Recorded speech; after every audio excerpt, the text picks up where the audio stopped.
Today we have a talk on the town of Siuri, West Bengal, Birbum district, where we are going to have the first operation of Liftup India 2047. In a previous video, I've already explained the concept, and today we will have my older brother Ashok, who lives in Pune, who has made 2 trips to Siuri at his own expense from Pune. Sometimes a bit difficult, the trip, but his most recent trip was in September of this year.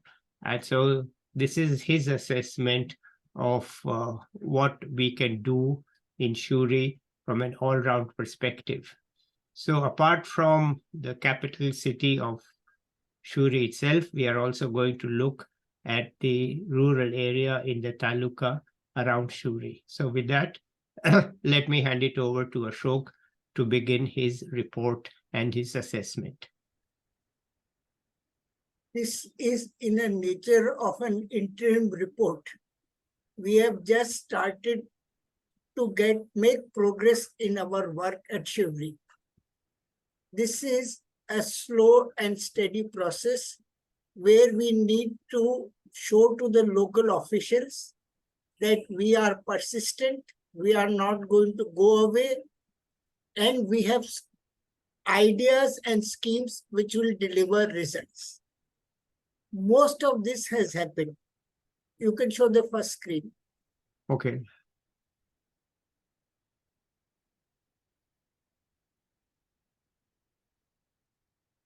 So here is the slide. Let me shift to number 1. Okay, here we are. This is to put Siuri in context of India. If you see this slide, it shows we have 83 million hectares of land irrigated, and 3/4 of India's land has not been irrigated, and clearly half of it, when we call it arable, means something can be grown, but it has not been irrigated. It is being used suboptimally.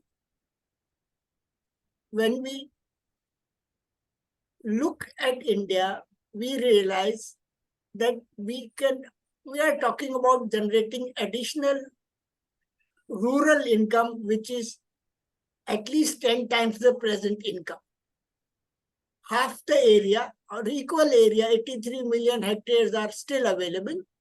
And when planted with root feast method, the income will be 5 times the agricultural income.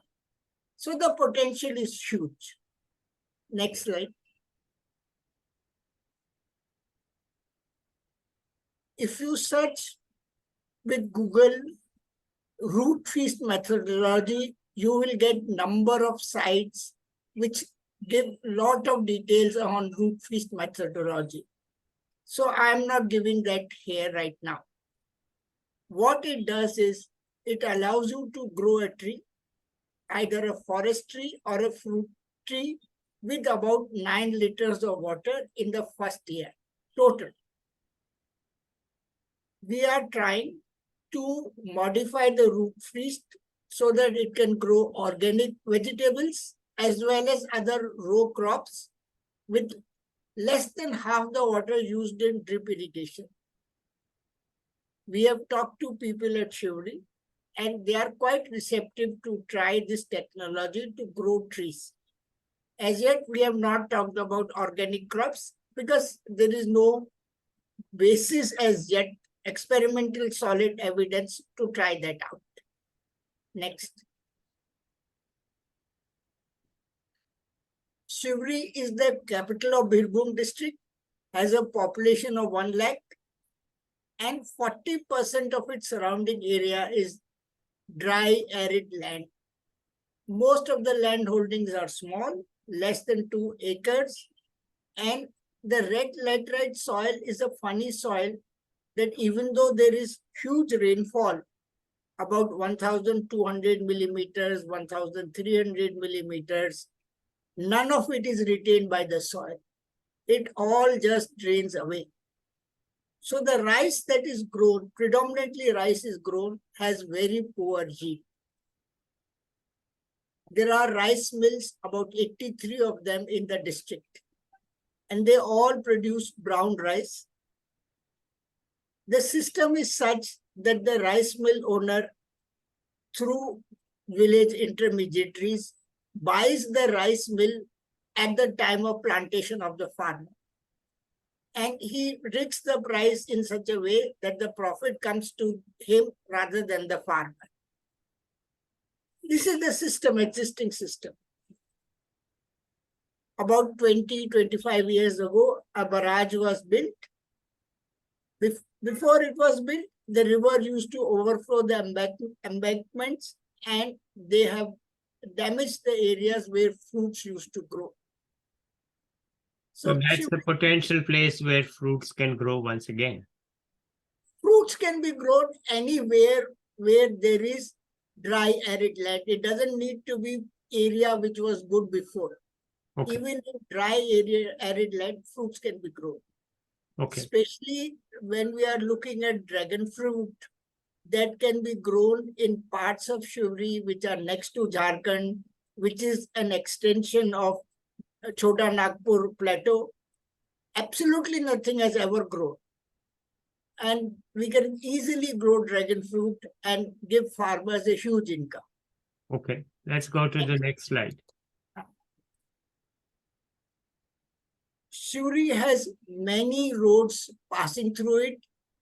The road that feeds entire northeast India passes next to it.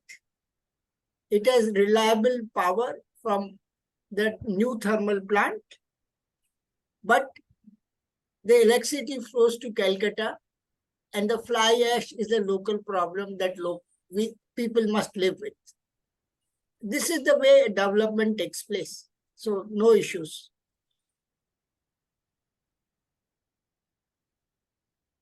It's an aspirational town. When we talk to people, they aspire for a prosperity. They acquire an income at minimum 25,000 rupees a month. But they know reality is these are not yet available. And unless we find a way, they won't come there. The two income streams that are available for us to lift up Siuri are rural prosperity that flows into town on discretionary purchases, essentially weddings and festivals, from rural prosperity, and sometimes even rural poverty, because people don't mind being deeper into poverty, but they want to maintain their status by buying things on festivals.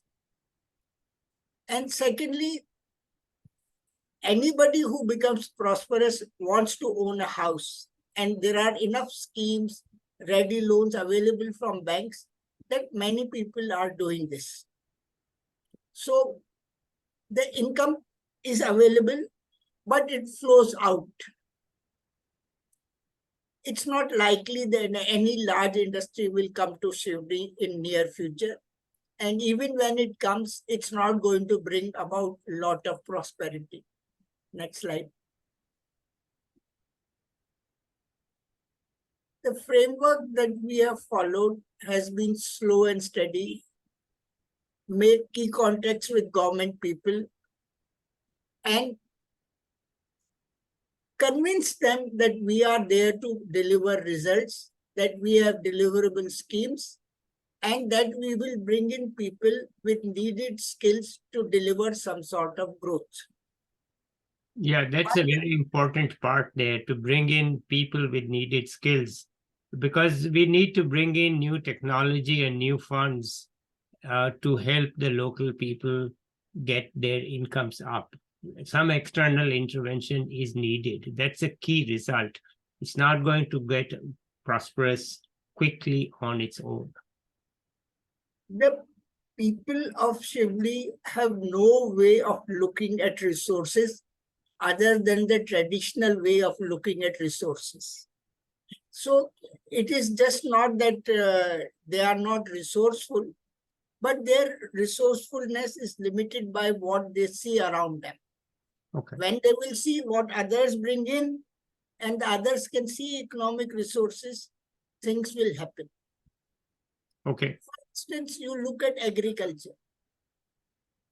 People have come and tested soil, have looked at rainfall, look at how much of it is retained, and concluded rice is a subsistence crop. They have never looked at what is the potential 40 feet below the ground. The idea has never occurred that there is a source of prosperity which is 40 feet below the ground. They have no tests for it. They have no thinking about it. We are looking via root feast to tap resources which are 20 feet, 40 feet deep and grow fruit, which gives 5 times the income per acre compared to growing rice. So next. Okay, good. It's up. Our system of assessing is a plain, simple walk where you are observing what is going around. Your mind is blank, you are absorbing. So what I saw was that there is a good drainage system on the main streets of the town. Electricity is reliable. There are swampy areas around the town that, as per law, are misclassified as agricultural land on which no houses can be built.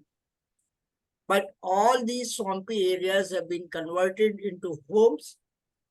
And since this is being done against the present law, the roads are very narrow, but somebody has put in sense and there is a good drainage system.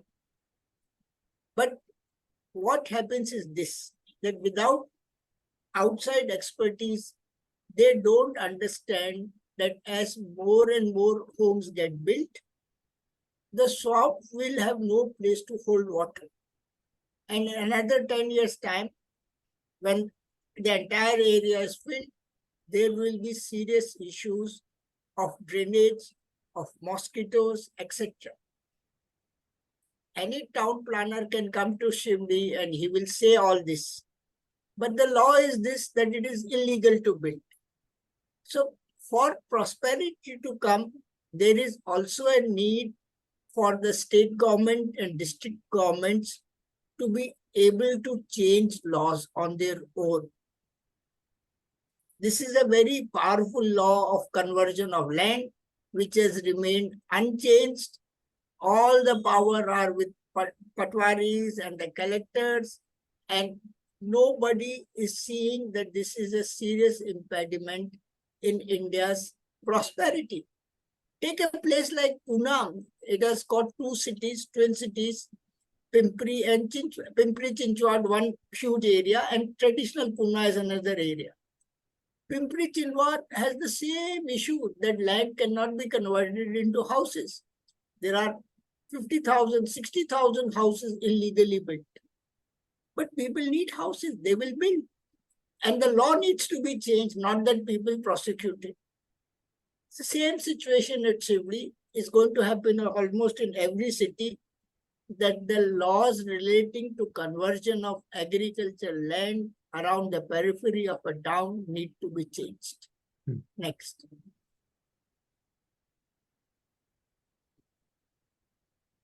So this is what I'm saying, that town planning can happen when collector can change the applicable laws and regularize large areas of swampy land for home use making.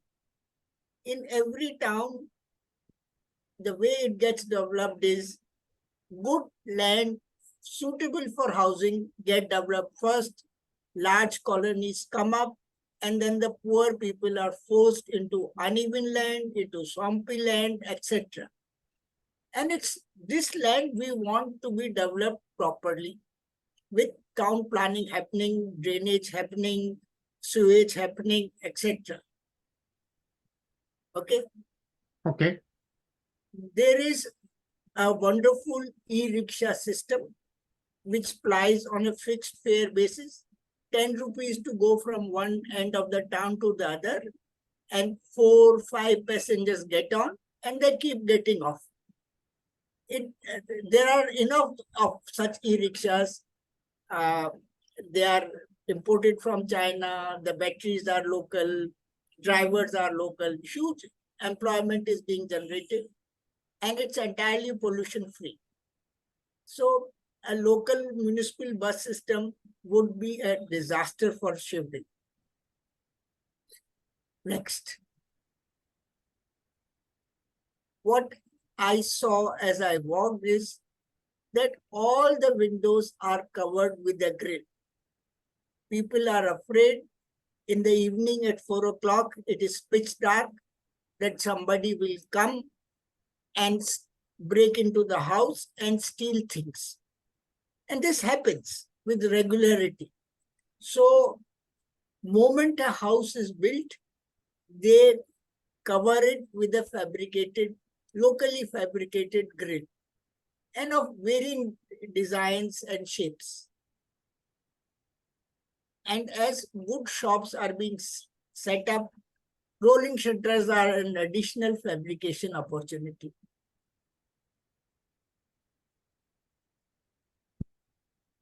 Now, houses are coming up, cement, steel, other parts go into making of those homes.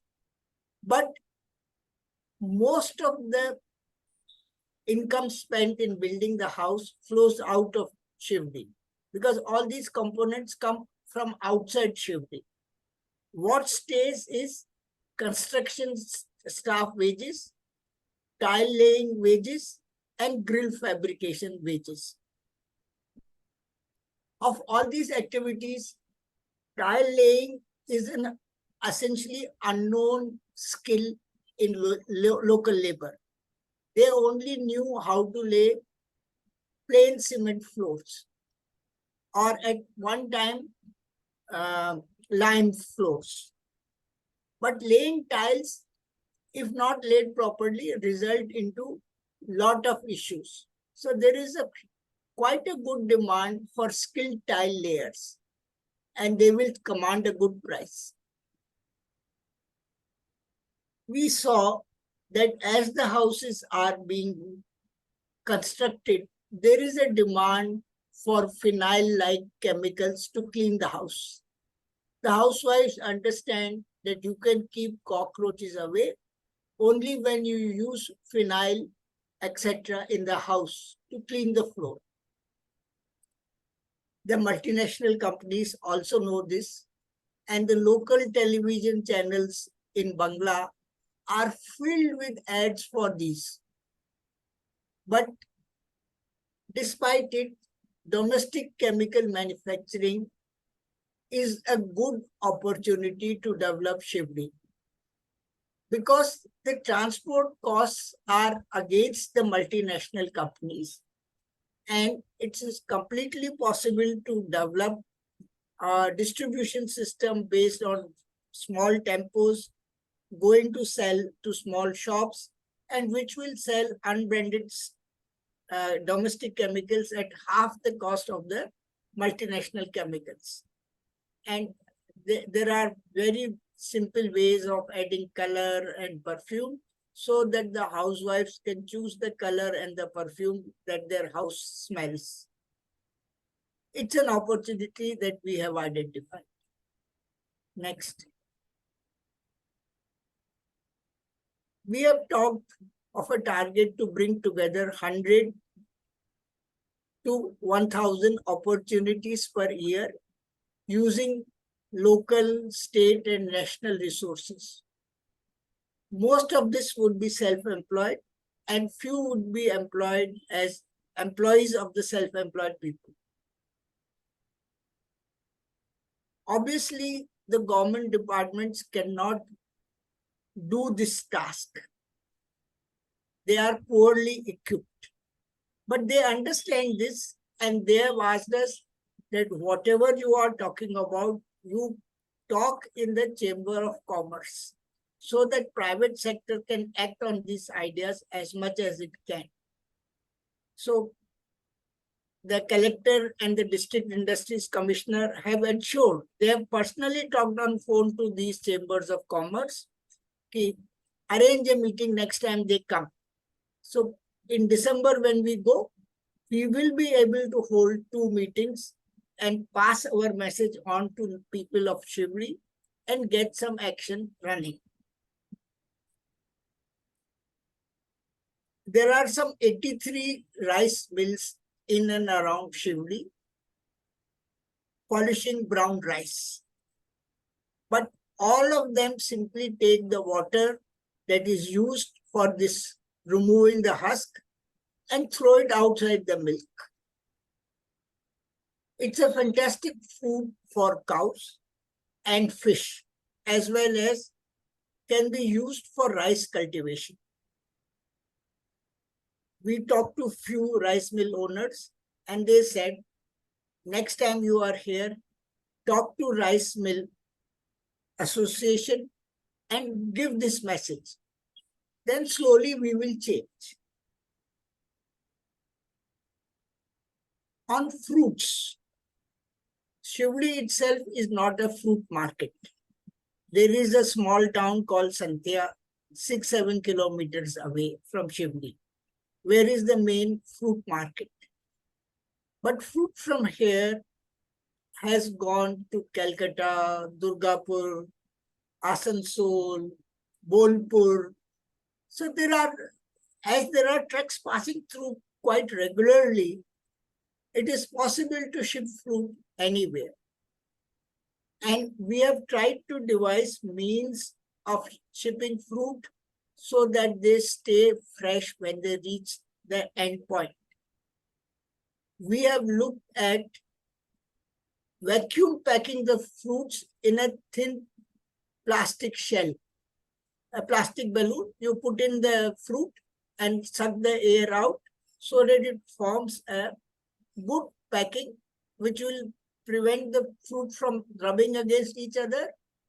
And the absence of oxygen in the package prevents the fruit from decaying.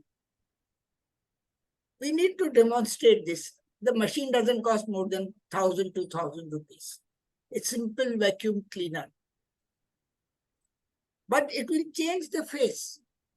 It's possible to brand the fruit that is going out because the plastic packaging itself can have something printed on it, or we can insert a paper sheet below the fruit which says the name of the locality.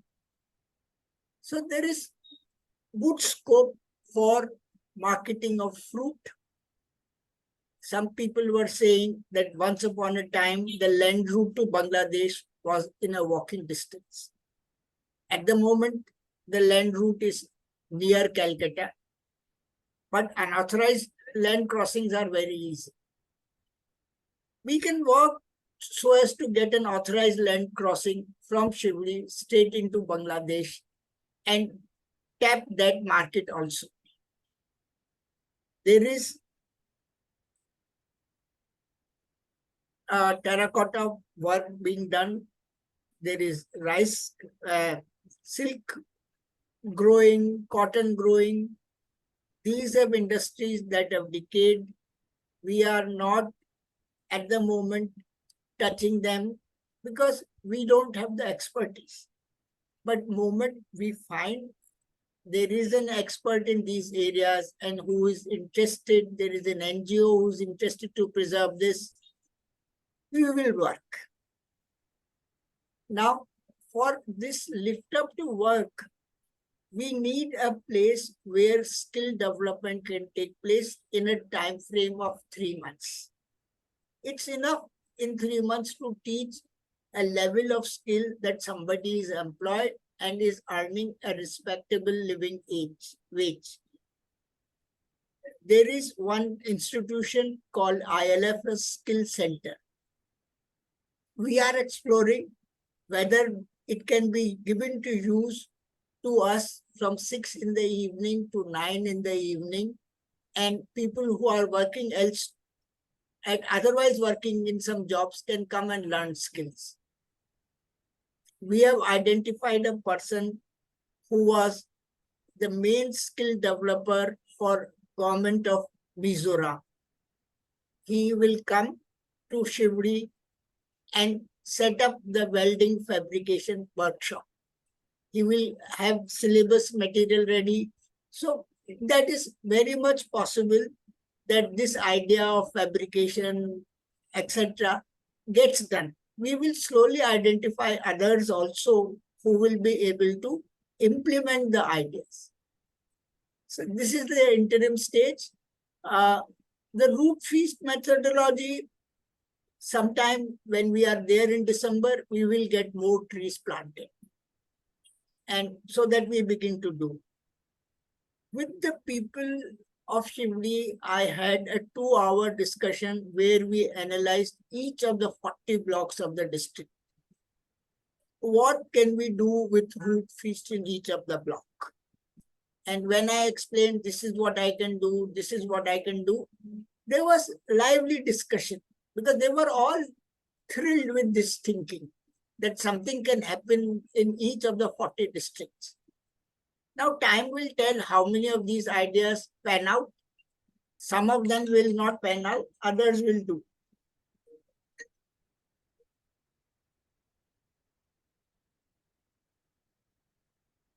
So this is the interim. We are ready to start working in a practical way at the next visit to Shiv. Okay, that's a great report. And what I want to add is that we know that we cannot think of everything. We cannot do everything. Our approach is to be facilitative. And facilitative means that anybody else who wants to come in and do something in Siuri is most welcome to join us. Even on the visit, you are welcome to join us so that we can facilitate your work over there. So if you are into education, health, whatever else that you want to do in a small town like that, you are most welcome to. We have an expert in MSME, medium, small, micro enterprise development. He couldn't join this trip. He has been there before. So we will look after them. But anybody with skills that seem to be suitable for Siuri, and of course, Siuri is the first town that we are looking at. There will be in 2 other towns in West Bengal, and then next time onwards in 3 towns in Odisha and 3 towns in Rajasthan. So this is the starting point, and we are very much looking for other people to join us, because this is the only way, a holistic approach is the only way we can get these small towns going so that they can have we can have equitable regional development in the state, provide higher incomes and jobs for the people there in the long run. Now, obviously, it takes a long time to get to know the people, to understand the local situation. And I must say that our team has done a wonderful job of assessing what's going on there, what are the options, what are the possibilities. And I will just say that we know we can't cover it all, and we are looking for support and help from people of all types who can come and do that work. So that's one last point. Yeah, one last point I want to make. Yes. I saw that the news of what we are trying to do is beginning to reach people from Shivli who are well-to-do and who are settled outside. Yes. People who have migrated to Calcutta, people who have migrated to Bangladesh, other places. They were once upon a time a citizen of Shivli, but now they have become prosperous and live elsewhere. But this news is reaching, and they are going to be one of the biggest assets to do the development. Because moment they see concrete examples, they are simply going to jump in and say, do this, here is some grant we can give you, here is our help, we can train some people, etc. So people who have become knowledgeable and prosperous from that town are going to be a big resource for us later on. Yeah, not right now, nothing, but the stirrings are on. Yeah, one of my college classmates, his mother is from Siuri. So he still has links there. He lives in Europe now, but he has links to Siuri, and he did go on the first visit. And even Ashok has a friend from his IIM days who's was born in Siuri. So we are looking for people from Birbum district or nearby districts who have been interested in it and who can say, listen, we will be with you. Now, we have not yet set up a formal legal structure because setting that up takes a lot of time. And it's like putting the cart before the horse, counting your chickens before they're hatched, because unless we have some results to show, we just spend our own money instead of keeping accounts, which, setting up a firm or an NGO, etc., means legal, financial, overhead costs, which are unnecessary at this point and premature. So hopefully in 2024, we will have a legal structure once we can show after the December trip that something will happen. Okay, and at that point, we will see what the need for funds is. But Ashok, anything else you want to add? No, this is all. Okay, great. So thank you. He's my older brother. I call him Shami. So thank you, Shami. Shami and I are close collaborators on this, and my entire family is behind this. So but it is now not a family effort. It involves a lot of people, and we look forward to additional support from others. Okay, so bye-bye. Bye-bye.